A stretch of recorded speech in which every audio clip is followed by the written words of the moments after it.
I wake up every morning at 4:45 a.m., not because I like it, because I have to.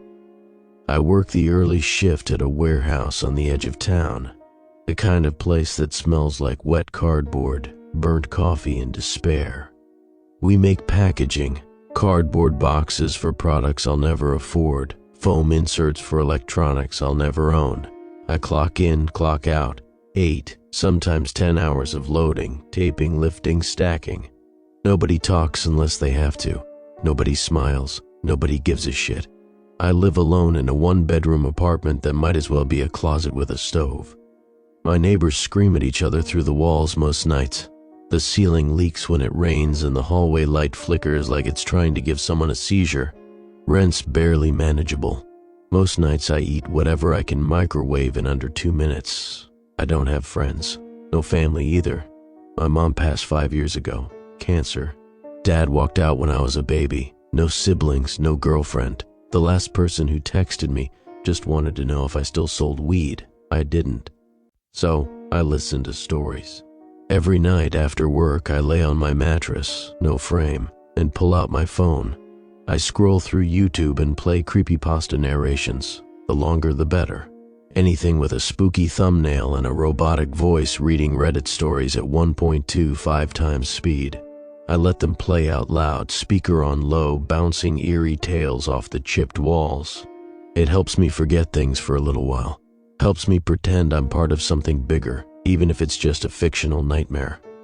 That night, everything started the same way it always did. I got home, dropped my boots by the door, reheated some leftover chili, and crawled into bed.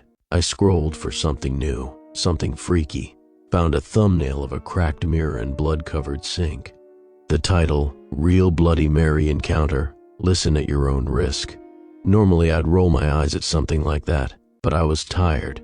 My hands still ached from the pallet jack. My lower back felt like it had been replaced with a bag of broken glass. I tapped play. The voice was the usual, deep, dramatic, trying a little too hard. But I liked that. It started with the narrator explaining how they and some friends dared each other to say Bloody Mary in a mirror. Standard stuff. Candles. Dark bathroom. Giggles turning into screams. Nothing new. I fell asleep somewhere around the 5-minute mark, the voice still echoing into the room. I woke up at 2:37 a.m. I remember the exact time because I checked my cracked phone screen and it burned my eyes in the dark. The video had long finished and the room was dead silent. My bladder was screaming. Half asleep, I hit replay on the video and staggered toward the bathroom, dragging my feet along the cold tile. The video was playing from the phone beside my bed, the screen dim but the speaker still murmuring. The same narrator, voice low and steady, was talking about the bathroom mirror fogging up, something scratching the glass, laughter, a scream. I didn't care. I just had to piss. I finished and shuffled over to the sink to wash my hands. The faucet sputtered for a second before the water came on. I leaned forward, staring blankly at my reflection in the crusty mirror, letting the cold water run over my hands. That's when I heard it. From the other room, the speaker on my phone said, Bloody Mary, Bloody Mary, Bloody Mary. It wasn't dramatic. It wasn't loud. It was almost casual, like the narrator was just reading the words off a script. I froze. The moment the third Bloody Mary hit the air, I noticed something in the mirror. Not in the room, in the reflection, behind me. It wasn't anything dramatic. Not at first, just a flicker. Like someone had passed behind me very quickly. A shadow, a blur. Too fast to focus on, but definitely there. I spun around. Nothing. The bathroom was empty, just the yellow light, the peeling wallpaper, the water still running. I looked back into the mirror. Everything looked normal. My reflection, the towel rack, the chipped door frame. But my heart wouldn't stop pounding. I turned off the sink and backed out of the room. I told myself I imagined it. Maybe I did. I mean, I had just woken up. The video playing probably got into my head. That happens, right? Hypnagogic imagery, sleep paralysis, micro-dreams. Still, I couldn't shake it. Back in bed, I couldn't get comfortable. I turned off the video, laid in the dark, listened to the buzzing of the old fridge and the creaks in the ceiling. I didn't go back to sleep. When morning came, I dragged myself to work, but I kept thinking about the mirror, that moment, that flicker. It felt too real, like something was watching me. Over the next few nights, I avoided that video. I didn't go near it again, didn't even want to see the thumbnail, but weird things started happening. The bathroom mirror kept fogging up, even when I hadn't used hot water. I'd walk past it and see shapes just on the edge of the reflection, but they'd be gone when I stopped to look. Once, I thought I saw hair, long black strands clinging to the top corner of the mirror. I reached up, nothing there. Another time, I swear I heard breathing. Not mine. Shallow, wet, as though someone was trying to hold it in but failing. I covered the mirror with an old towel. I stopped watching Creepypasta altogether, but it didn't help. The night everything changed, I was brushing my teeth. I had pulled the towel aside just a little, just enough to see my face. I didn't mean to look. It was instinct, but there it was, her, in the mirror, a figure, barely visible at first, pale, thin, head down, hair wet and stringy hiding her face, skin gray and bloated, like it had been underwater too long. She stood directly behind me in the reflection, but when I turned, nothing. I looked back at the mirror, still there. Only now her head was tilted, just a little, like she was listening, like she knew I could see her. My mouth went dry. I stumbled back, knocking over my toothbrush holder.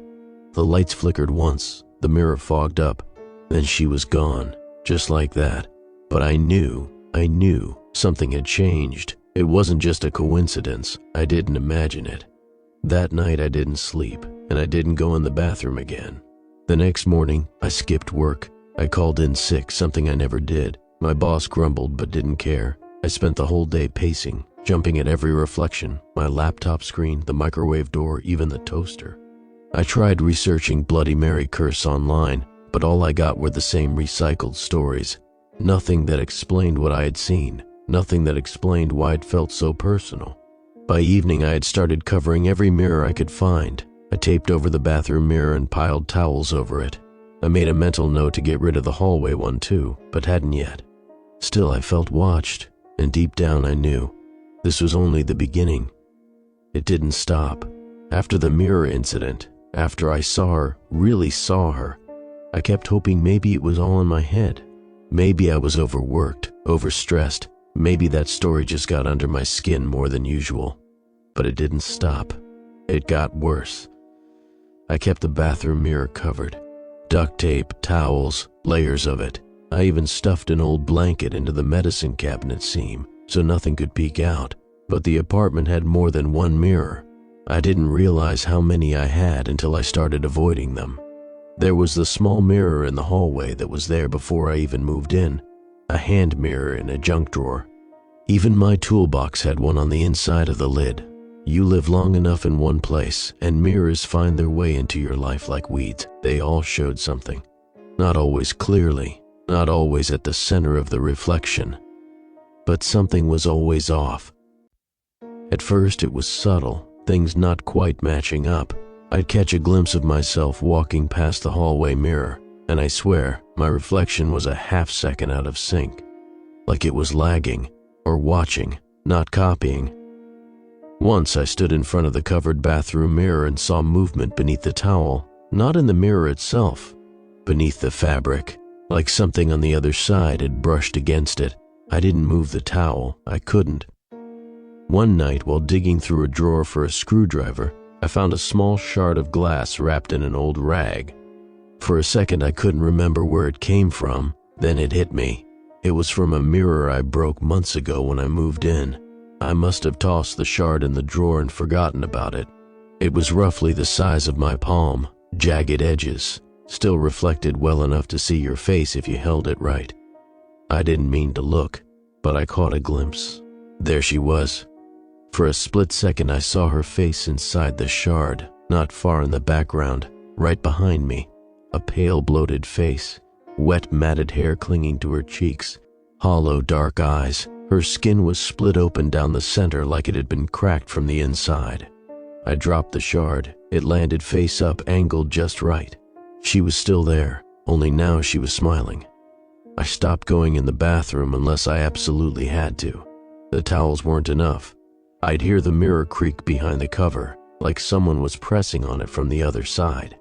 One night, I swear I heard whispering from behind the medicine cabinet, soft, wet, like breath hitting glass. I sealed the cabinet with duct tape. Then I hammered nails around the border. Then I piled towels over it again for good measure. It wasn't about hiding her. It was about keeping her in. The worst part was the hallway mirror. I didn't realize how often I looked at it, just a glance here or there, until I started seeing her in it. At first, she was far back, barely visible, standing in the darkness behind my reflected self, always behind, always still. But she was getting closer. Each time I passed that mirror, if I looked, if I let my eyes drift, I could see her moving. Not all at once, just a little closer each time. At first she was across the room, then at the doorway, then just inside it, and then, one night, she was right behind me. I stared into the mirror, breath frozen in my throat. She was inches away. I didn't dare turn around. I just backed up slowly, away from the glass, eyes locked on hers. She didn't move, but her expression changed. She smiled. It was the most horrifying thing I've ever seen. Not rage, not madness, anticipation. I smashed that mirror the next morning. Took a hammer to it. Shards flew everywhere. I didn't care. I tore the frame off the wall and threw the pieces into a trash bag. I thought it would help. I thought maybe destroying the mirror would stop her. It didn't. I kept seeing her in other mirrors. Once in the rearview mirror of my car as I parked. Once in the hand mirror someone had dropped at the laundromat. Once, and I still have nightmares about this, I saw her crouched inside a dressing room mirror at a Goodwill, grinning through cracked teeth like she'd been waiting.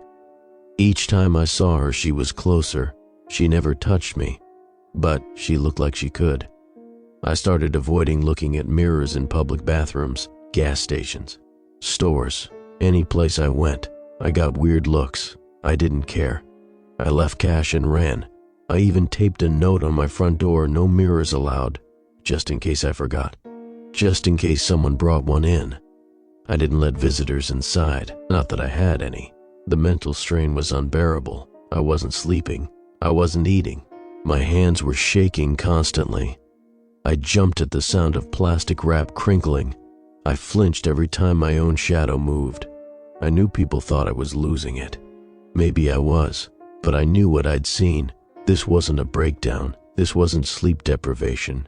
It was her, Bloody Mary. I kept thinking back to that night, the night it all started. The video on YouTube, the voice on speaker. Bloody Mary, Bloody Mary, Bloody Mary. It wasn't a game to me. I didn't do it on purpose, but something about hearing those words while I was looking in a mirror must have been enough. Maybe it didn't matter who said it. Maybe it only mattered that it was heard. She's still there. In the last mirror I have left, the one behind the plastic in the bathroom. I can't destroy it. I don't even want to touch it, because every time I get near it, the plastic flexes like it's breathing. And every night I hear a new sound. A fingernail tapping, then 2, then all 10. The taps always come in sets of 3. Tap, tap, tap, a pause, tap, tap, tap, another pause, then. Bloody Mary, Bloody Mary, Bloody Mary. The voice is my own. I don't sleep anymore, not really. I lie in bed with the lights on, a knife in one hand and a flashlight in the other, and I wait for dawn like it's the only thing keeping her away. It's not that the lights stop her, I know that now. Mirrors don't need darkness to work. They just need your eyes and your fear. I've removed or covered every mirror I could find, smashed the hallway one, avoided looking at every bathroom mirror in public places. I even keep my head down when I walk past store windows now, even though I know she can't get through them. Not yet. Right now, she's still bound to mirrors only, but she's changing. She's not just a shadow anymore, not a flicker, not a blur. I see her clearly now. She's always there when I look, and she's always getting closer. It started a week ago. I made the mistake of lifting the tarp from the bathroom mirror just a bit. I don't know why. Curiosity, stupidity. some part of me wanting to confirm she was still there. She was, and she was standing less than 5 feet away from the glass. We locked eyes, me in the dim yellow light of my filthy apartment, her standing in some cold, black void behind the reflection. No walls, no floor, just a dark, swirling nothingness. Like she existed in a crack between realities. She didn't smile this time, she just stared. Her head was tilted ever so slightly to the side, like she was studying me, memorizing me, waiting. I threw the tarp back down and nailed the corners to the wall, but that didn't stop her. She was in mirrors more often now, even ones I'd forgotten about. The old one on the back of the closet door, a tiny circular one inside the medicine kit. Even a broken piece I thought I'd thrown out showed up again, lying behind the fridge like it had crawled back into my life. More and more when I looked, she was appearing, and she was getting closer. At first she stood, then she leaned, then she pressed her face against the glass. And now she moves. I was brushing my teeth with my head down over the sink one night, not thinking. I'd made it a habit to keep the lights off and only use a small lamp in the hall. Enough to see, but dim enough not to tempt my reflection. The tarp had slipped, just a few inches. When I glanced up, her hand was on the inside of the mirror. Touching it, no, stroking it. Her fingers were long, blackened at the tips like they'd been burned or buried. Her nails tapped once against the inside of the glass and left behind a faint smear. She was smiling again, this time with teeth. I dropped the toothbrush and ran. The worst part is that I can't tell if time works the same for her. It feels like she's getting closer faster now. The intervals between appearances are shrinking. At first, days would go by before I'd see her. Then it was once a day. Now, multiple times, sometimes back to back. Once I passed a mirror, saw her directly behind me, blinked, turned, and when I looked back, she was closer. It's like she jumps forward each time I break contact. Like eye contact is the only thing slowing her down. I tried testing it. I placed a standing mirror at the end of the hallway, stood 10 feet away, and stared into it for over an hour. She appeared after 2 minutes, and for the first half hour, she didn't move. Then her fingers twitched, then her shoulder shifted. Then she leaned forward, her neck creaking like dry wood. I held my gaze. My eyes were burning, my legs shaking. She pressed her face against the glass so slowly, like a puppet being guided by invisible strings. When her mouth opened, it made no sound, but the words formed perfectly. "Let me in." I threw a blanket over the mirror and screamed. That same night, I had a dream. At least I think it was a dream. I was in the hallway again, but everything was made of glass. The walls, the floor, the ceiling, and inside every surface was her. Hundreds of her, all reaching out, all whispering. Some had no eyes, some had no mouths, some were broken versions of her, cracked and bleeding, frozen in horrible poses. But one version of her, the main one, was walking toward me, and her reflection mirrored every step. No matter which direction I ran, she was always one step closer. I woke up in a cold sweat, nose bleeding, ears ringing. She wasn't in the dream was in her. I started researching again, looking up every mention of Bloody Mary I could find. Hundreds of variations, thousands of versions. Some say she was a witch, some say a scorned bride, some say a murdered queen or a child drowned in a well. But the most consistent thing I found, she comes closer every time.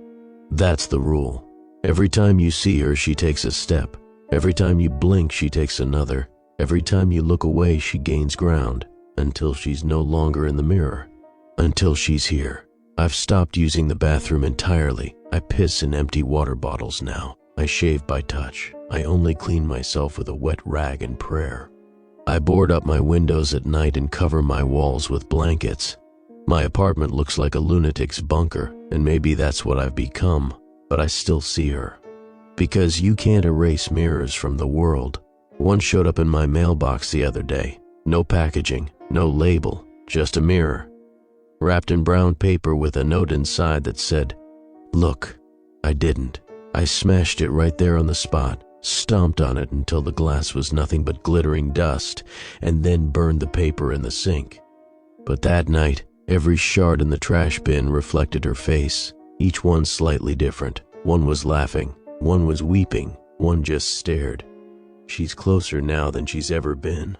The last time I caught a glimpse of her, through a jagged edge of glass left stuck to a drawer handle, she was leaning against the inside of the mirror.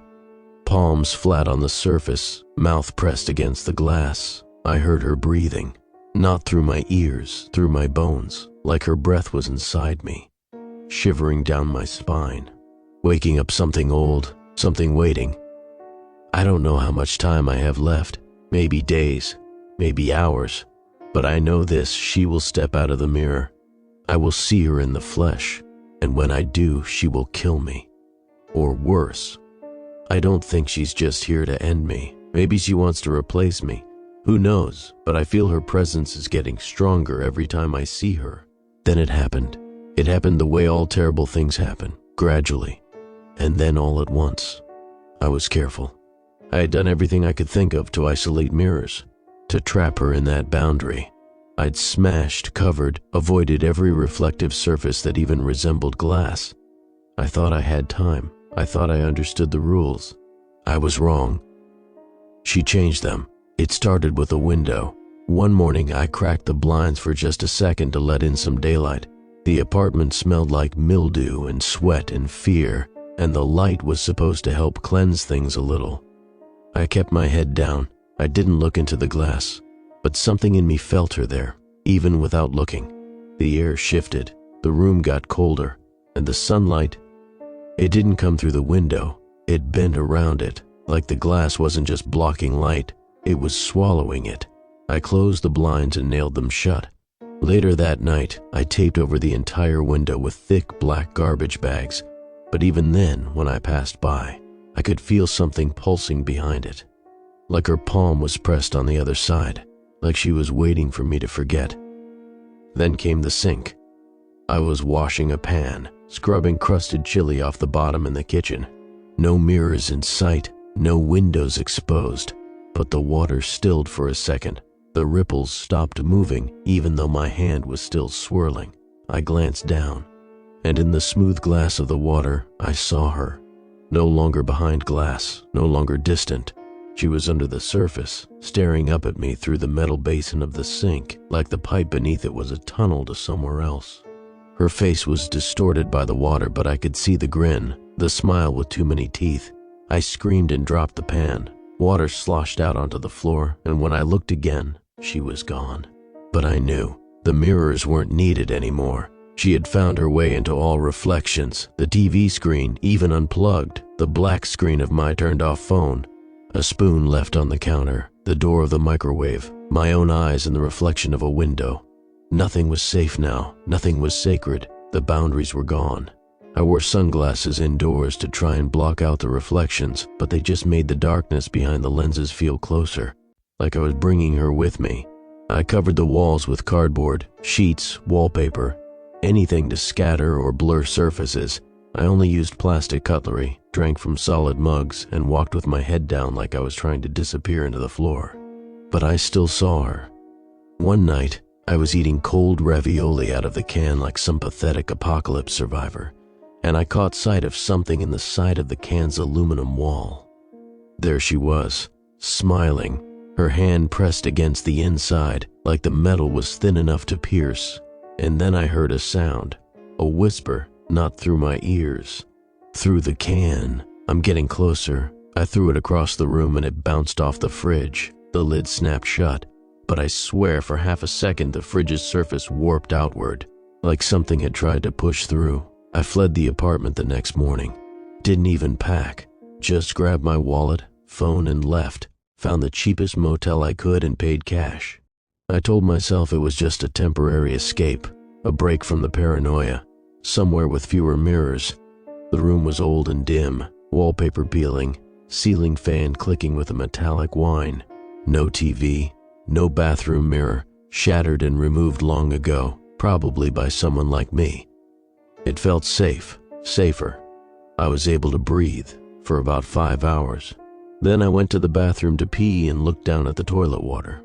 She was there, looking up, upside-down face, grinning through the ripples, closer than ever. I ran into the night, breath ragged, heart pounding like a sledgehammer in my throat. I stumbled through alleys and side streets until I collapsed in an abandoned train yard. Gravel and rusted metal and the stench of oil. No mirrors here. No glass, no polished steel. I stayed for the rest of the night, curled up under a broken bench with my coat over my face. But even in sleep, she came. Not in dreams, in surfaces. In the oily puddles near the tracks, in the glint of a broken window, in the chrome hubcap half buried in weeds. She's everywhere now. She has no rules anymore. I tried smashing every reflective thing I came across, but it's impossible. The world is made of reflections. She's in elevator doors, in the sheen of car paint, in sunglasses, in laptop screens, in raindrops collecting on black pavement. There's no more hiding. Every time I blink, she's closer. Every time I turn my head, I feel her behind me. Every time I whisper I'm not afraid, something in the air laughs. The worst part? She's starting to leave marks, handprints, black streaks on glass, a long single crack across my bathroom tile. Not random, intentional, a sign of pressure, a sign of strain. She's trying to break through, not just to be seen, not just to be known, to arrive. Yesterday I caught sight of her shoulder poking out of a puddle in the street. Not a reflection, the actual form, like she was climbing out. Like the glass and water and polished surfaces had thinned to the point where she could enter this world. I backed away slowly, didn't blink, didn't turn, just walked backwards until the puddle was out of view. I haven't gone outside since. My power went out earlier. I lit a candle, opened a book to keep my eyes focused. But then I saw it, in the melted wax, in the little pool collecting at the base of the wick, that glossy glimmering surface, and in it, her eye, just one, wide open, and blinking. I blew the candle out and screamed into the dark. I screamed until I couldn't speak, until I was choking on air, until my voice was a raw, bloodied thing scratching at the inside of my throat. But no one came. No one ever does. She doesn't want help to come. She wants me alone. And she's almost here. There's a limit to how long a person can survive like this. No sleep, no peace. No silence that doesn't hum with the sound of her breath echoing from every reflective surface. No day without shadows dancing behind glass. No night without glimpses of her hunched, broken form in the black shimmer of the world. I couldn't run anymore, so I started to fight, not with fists, not with strength, with knowledge, with desperation. I started at the beginning, Bloody Mary. The stories, the legends, the inconsistencies. I'd read them all before, but this time, I wasn't looking for scares. I was looking for patterns. I made lists, printed articles at the library, highlighted repeated phrases, studied forums and dead threads buried at the bottom of obscure internet pages. She went by many names: Black Agnes, the lady behind glass, Queen Screamer, Mary Worth, Bloody Mary. But all the stories shared one thread: reflections and death. She always gets you in the end, unless something stopped her. One detail started popping up more than I expected. A witch. In some versions, Mary was a witch burned alive. In others, she was accused falsely and cursed her executioners. The idea of her seeking revenge through mirrors had old world roots: Scotland, Germany, Ireland, even Russia. But the word that kept surfacing over and over was witch. Not ghost, not demon, witch. That felt important, especially when I came across a comment in a forgotten forum posted by someone under the name SerpentWindow7. The post read, "She's not just Mary, she's known in Japan too. Same curse, same eyes, different name. Look up Hanako-san. Find the woman named Mariko in Gifu. She's the only one still alive who's seen her and lived." I read that post 100 times. I couldn't explain why, but I knew it wasn't bullshit. The poster never replied to anyone. No email, no contact, just the name, Mariko, the town, Gifu, Japan. I had a passport. I'd never used it. I bought a plane ticket with what was left of my savings.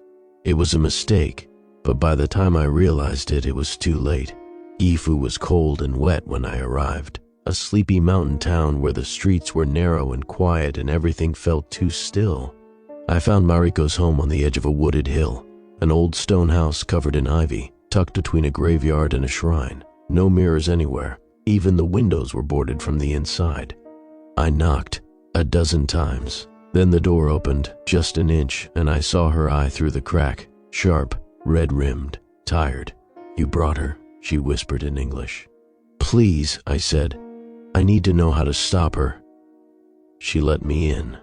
The house was dark, lantern lit, everything soft and quiet. There were talismans pinned to every wall, hundreds of them. Every inch of reflective surface was gone, covered in black ink-drawn symbols. Mariko looked older than her voice, mid-60s, thin with stiff hands and a crooked spine. Her eyes never stayed in one place long. She'd been living this way for decades. She didn't call her Bloody Mary. She called her Hanako-san, a child spirit that had evolved into something worse. Something that followed her across oceans, slipping through toilets, glass, puddles. She had never escaped it. She had just hidden from it, survived, for 60 years. "I've studied every version," she told me, hunched over a pile of old journals. "I've cross-referenced the oldest records, Russia, Tibet, France. There are hundreds of versions, but it's the same thing, different names. Same ritual, same curse. Once it hears its name, it follows the speaker. But there has to be a way to kill it," I pleaded. She looked at me, and for the first time, I saw fear in someone else's eyes that mirrored my own. "You don't kill something like this. You outlast it. You bury yourself alive in silence, or you die." I was losing hope. For 3 days I stayed in her home. No electronics, no mirrors, no water uncovered. We lived like monks or prisoners, and for 3 days I didn't see her. But I made the mistake of shaving. The blade of the razor was stainless steel. The reflection was faint, but it was there. And in it, her hand, reaching toward mine. And then Mariko screamed. She came out of the water basin. I didn't even notice it at first. The metal wash basin near the wood stove. Mariko used it to rinse vegetables, to heat water for tea. It was plain, scratched, old. I'd seen it a dozen times. But that night, it was polished. Too polished. It reflected the lantern light a little too clearly. Mariko was asleep on her floor mat, snoring softly, her fingers wrapped in old prayer beads. I was sitting near the window, watching the wind rattle dry branches against the glass. I felt it before I saw it, a shift in pressure, like the air went wrong, like something breathed in reverse. I turned my head toward the basin, and there she was, Mary. Her hands were already reaching through the surface of the water. Her head followed, slowly rising like a corpse from a frozen lake. Mariko stirred, opened her eyes, then screamed. I moved to help her, but I was too slow. Bloody Mary was halfway out of the basin now, her spine bending like wire, her jaw hanging open in a crooked, trembling smile. The water sloshed out in every direction as her body poured onto the floor. Her hand touched Mariko's ankle, and that was it. There was no explosion, no violent struggle. Just one touch, and then Mariko was gone. Like a candle snuffed. No scream, no body. Just a scorch mark on the tatami mat, and the basin, now empty, still reflecting. And from that reflection, Mary stared up at me. I stayed in Mariko's house for another week, drank only from paper, ate cold rice balls with chopsticks, slept with my eyes open. Then I found it, tucked in her notes, one error, one blind spot. She'd studied spirits, ghosts, demons, yokai, but not witches, Western witches, burned alive, salted, banished with fire. Mariko had only known the eastern part of the curse, but Mary was a witch, at least I hoped she was. I returned home with a plan. I knew I only had a few sightings left. Each time I saw her, she got closer. I figured 5, maybe 4, more sightings, and she'd reach me. And then I'd disappear like Mariko. So I built my last stand. The setup was simple. I ordered a mirror online, a tall, antique-style one with an ornate black frame. I kept it sealed in a box in a shed outside city limits. I bought salt, bags of it, enough to make a thick ring 10 feet wide. I bought lighter fluid, matches, gasoline. I wore gloves, covered every bit of skin, duct taped every seam. I didn't want her to touch me. The plan was this: set the mirror up inside the salt circle, sit in front of it, wait for her, break the mirror as soon as she emerges so she can't escape back through it. Get outside the salt circle to trap her, set her on fire. But the problem was speed. She moved faster than thought. She killed Mariko in a blink. I needed a way to move and act at once, to break the mirror and leap from the circle immediately. So I built a rigged release system, a heavy weight suspended over the mirror, a rope connected to a tripwire at the edge of the circle. I'd throw myself backward, trigger the rope. The weight would drop and shatter the mirror just as I leapt clear. If I timed it right, it would work. If I messed up, she'd win. The night came. The air was dry. No moon. I poured the salt, doused the perimeter in gasoline, coated the mirror's frame in lighter fluid. Then I sat cross-legged and waited. She came quickly, not with warning, not with sound, just suddenly there, in the mirror, staring at me. Her mouth opened. A black tongue slithered from her lips, writhing like smoke. Her hand reached forward. The glass rippled like water. Her fingers slipped through, then her wrist, then her elbow. I waited until her face started to push through, her skin stretching across the glass like it was cellophane. Then I jumped. The trap worked. My boot hit the tripwire. The weight dropped. The mirror shattered with a sound like thunder. I hit the dirt outside the salt ring just as she screamed, a horrible sound, not from lungs, but from the world itself. And then, flames. I lit the gasoline. It caught instantly. The circle roared to life, and inside it, her, burning. She screamed again, clawing at the invisible salt barrier. She tried fleeing back into the mirror, but it was shattered into 1,000 pieces, her hair writhing like snakes, her face peeling into ash. Then she collapsed, and the fire died with her. Her charred remains turned to ash and scattered with the wind. She disappeared just as fast as she had appeared. I haven't seen her since. I smashed every mirror I owned. I live in a place with no screens, no water, no shine, just rough wood, dull metal, matte walls. Sometimes I think I hear her name on the wind. Sometimes I see faces in smoke, but they're not hers. At least I don't think it is. So, if you're reading this, be careful when you're listening to Creepypastas. Because sometimes, it doesn't matter who says her name, only that it was said. And when it is, she listens, she comes. Bloody Mary, Bloody Mary, Bloody Mary.